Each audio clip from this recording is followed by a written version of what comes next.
For the past several weeks, we have been reflecting on our month's theme, finding our center, finding our center.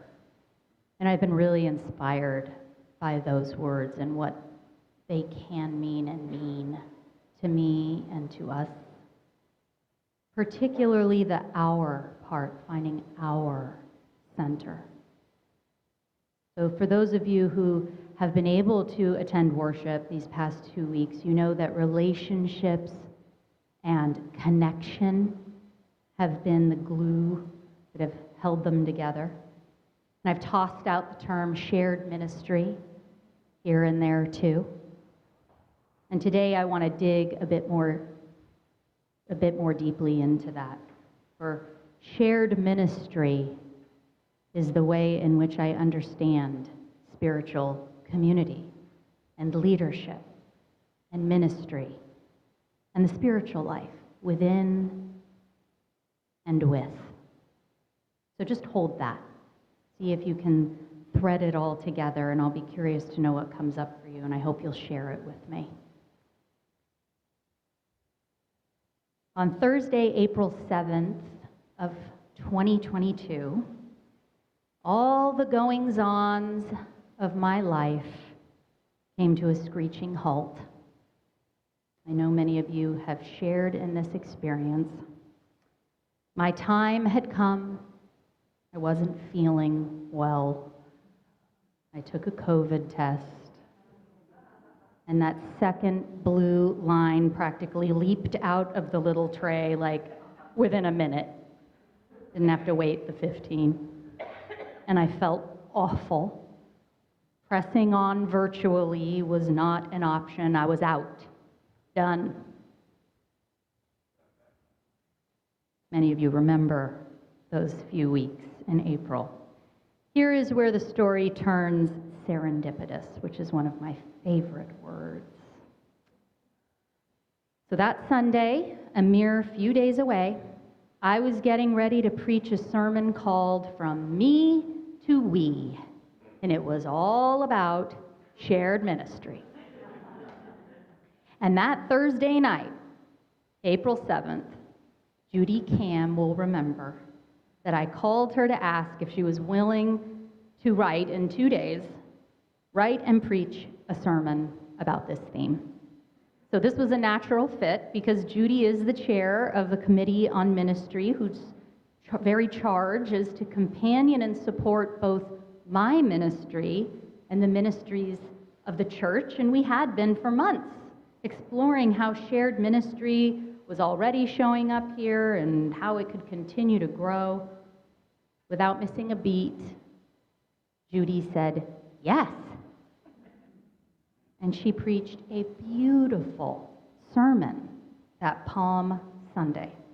A sermon that didn't just explain shared ministry, but lived and breathed it, hence the serendipity of the thing. In Judy's words that morning, we at First Parish of Watertown do indeed already have a shared ministry. The very fact that in Reverend Sophia's unexpected absence today, our service is being conducted by lay leaders and staff, and that I'm substituting for her in the pulpit now, is probably the best example of shared ministry. Amen. Yeah. And the next Sunday, Easter Sunday, my first Easter Sunday that I was supposed to have with you all, our wonderful worship committee did the same thing. And they delighted in the same, they delighted in what they were able to give, right? And the fact that it was this living, breathing, embodied example of shared ministry. Look at us. Look at what we did. And every one of these leaders who made these services possible at some point or another thanked me for the opportunity to lead worship, to preach, to hold prayer, to plan. All of them, from my point of view, came alive in its doing.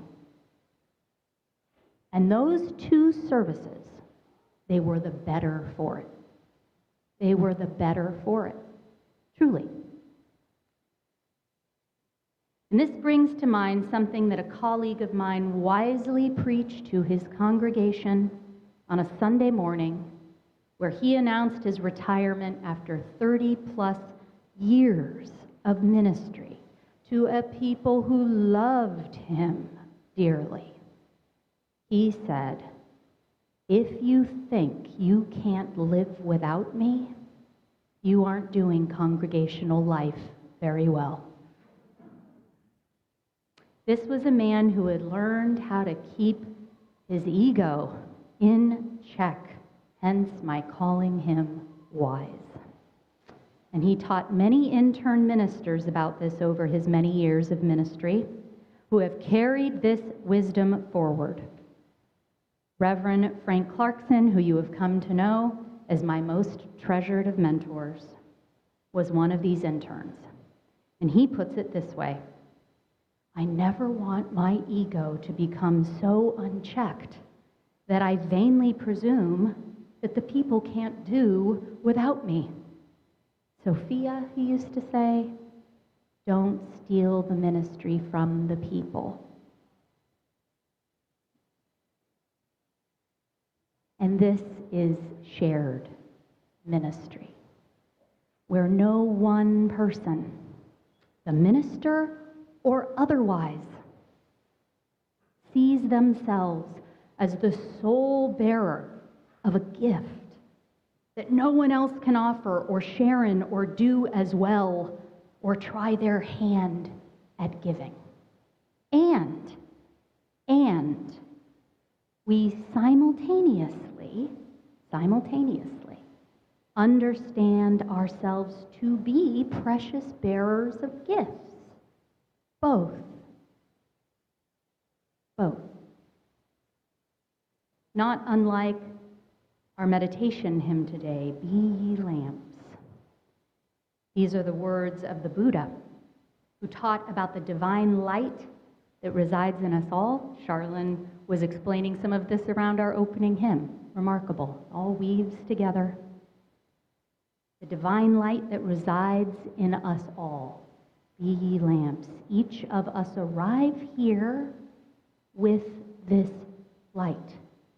Some of us know what it is. Many of us don't. We all need, as human beings, some kind of sanctuary to cultivate it in. So that's the first piece. Come to know, trust in, take care of, and bear out the blessed light that resides within. That's the first piece of this little shared ministry trinity. The second piece is that we come to know, honor, trust in, and receive it in and from others.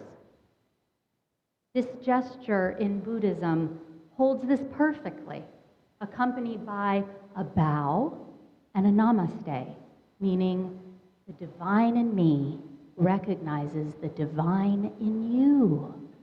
The light in me sees the light in you. I bow to you. Right? And three, to trust that in the giving and receiving, the ebb and flow, trust that we are co-creating something that transcends us all. For me, this is where God comes in. Translate that word as you need to, that we are being led by something bigger, right? We're creating something bigger. The sacred and big we that stretches far, far before any of us came to be here, and will stretch out far, far beyond us when we are no longer here. The big we. At my installation as your 30th minister back in September, our theme was weaving together our shared ministry. And we seemed to find our way, and we just delighted in this too, find our way to what this meant through the symbol of the circle. circular shape of this sanctuary and all the little stained glass windows with circles on them. The circles around the chalice that I gifted you with. And this new pulpit, whose very inspiration was this shared and widening circle, handmade by Will Twombly. So when Will first showed me this pulpit, I kind of lost my mind for a few reasons. Not only is it resplendent, and no minister ever believes that a pulpit will be made for them to stand at. Humbling. But the piece of stained glass that was very much a surprise, I had no idea it would be there, is what really knocked my socks off. It's a circular piece of stained glass in the front of this pulpit. It's a water scene with a distant mountain range and a few geese in V formation flying overhead. And Will might remember me delighting in those geese, might have even clapped my hands and jumped, because sometimes I can't control myself. And there is a reason for this. Beyond just my general love for these delightful, honking creatures, geese embody shared ministry in their flight behaviors. Seriously. And I am not waxing poetic here. They have been written about by so many church and temple leaders across faiths precisely because of this. So a myth was debunked for me this past week as I plunged into my fast track education on geese. So before this week, I thought that geese fly in V formation as a stunning display of shared leadership. And they do, but not in the way I thought. So first and foremost, it is a scientific fact that geese flying in this V formation fly 70% faster than a single goose. I told you I love these geese. 70% faster than if you were a single goose. So that's the main reason why religious leaders love goose symbolism. Migration and ministry are just better as a we. They're just better as a we. But here's the myth that was debunked this past week. I thought that the leader position of the V would be the hardest spot to be in. You wouldn't have a tailwind as you're not behind another goose. You're also kind of leading the way, the map holder. This would have to be the most tiring of positions, right? So that might be why geese exchange and share in it.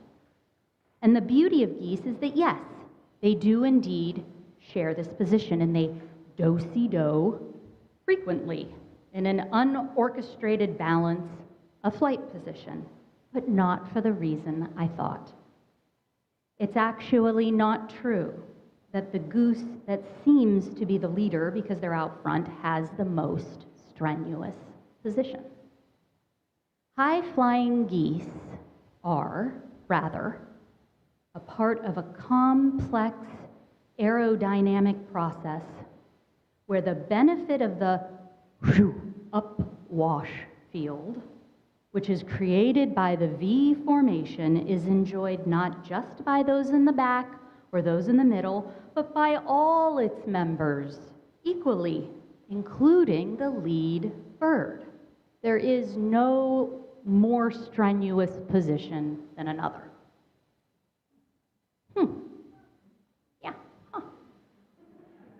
It alters our understanding, doesn't it, for why in the world geese change position. They aren't relieving each other. They're simply changing it up. For no position is greater or harder or easier than another. Talk about equanimity. And with these shifts of position, different paces are set. Adjustments in direction happen. And new flight neighbors are enjoyed. Here's the last delightful bit of goose knowledge, and then I'll put it down for this morning at least. the honking. Geese honk during flight for two reasons. One is a kind of heave-ho rallying cry, a vocal network of encouragement. And two, it's a way of communicating which way to go so that no one bird or few birds are the sole map holders, and no goose is left behind or gets lost.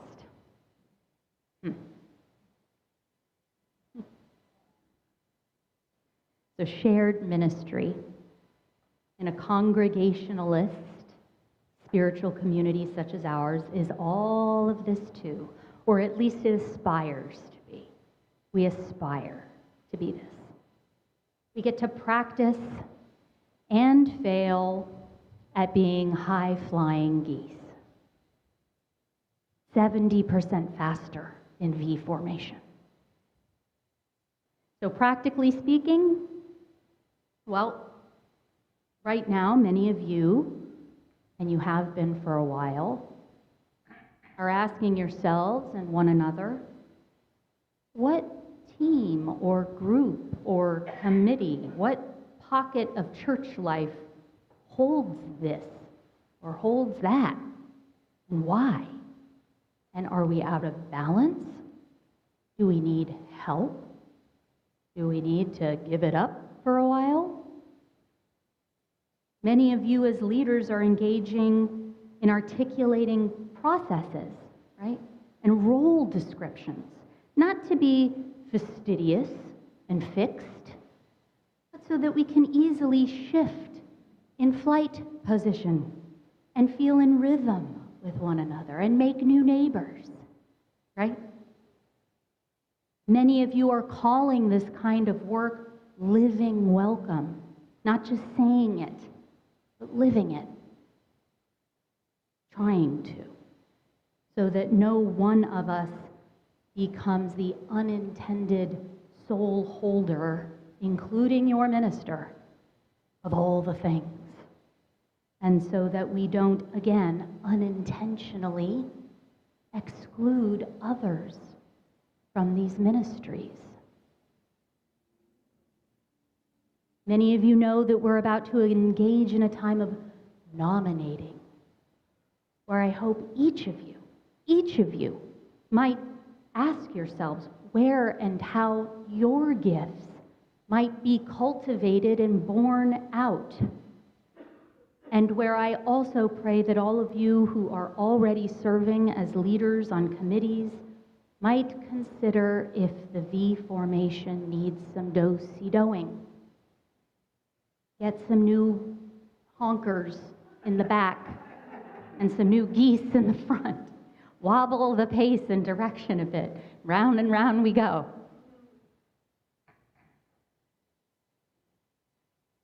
And I sense this is what our poet, Mary Oliver, patron saint of Unitarian-Universalism, is getting at in her wildly popular poem, Wild Geese, where she creates a kind of holy trinity, not unlike those three interwoven pieces of shared ministry that I named at the beginning, that undergird how we care for ourselves and each other and the wider world, how we do this thing called life, discovering deep within yourself what the soft animal of your body loves, and that there is not a gift in this soft animal body that is too small. There's the sacred I, getting proximate to your fellows, so close that you can listen to their despair, as Mary Oliver writes, and in turn tell them of yours. There's the sacred you, we, namaste, right? And last, to put your faith in the inexplicable bigness of this life, the lives who have come before and the lives who will come after, Spirit, God, Geese, Whereas Oliver writes, the world offers itself to your imagination, calls to you like the wild geese, harsh and exciting, over and over, announcing your place in the family of things. Do not be afraid, for there is nothing to fear. Take faith. I, you, we.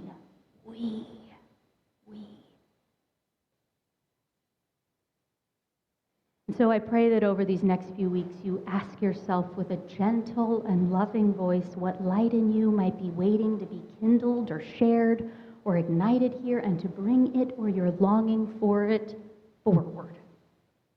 And I also pray that over these next few weeks you ask yourselves also with a gentle and loving voice where it might be time to know and receive the light of others. Change position. Not so that your light is diminished or snuffed, no, but so that it might reveal new vistas. Maybe a time of unexpected rest and stillness here, which is a gift to give us all in your example. Or a time of brave new yes. Or a time of honking encouragement.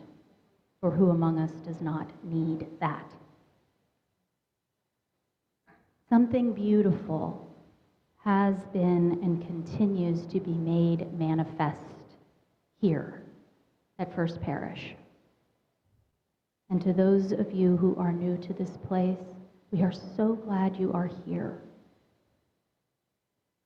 It takes my breath away every day, this something beautiful being made manifest. You, in our short time together, have made me a better minister and a more wise pastor and human being. I learn from you more than I ever could hope to give. What a beautiful and imperfect dream of reciprocity and shared ministry is that. And so to this I say, Namaste, and blessed be, and amen.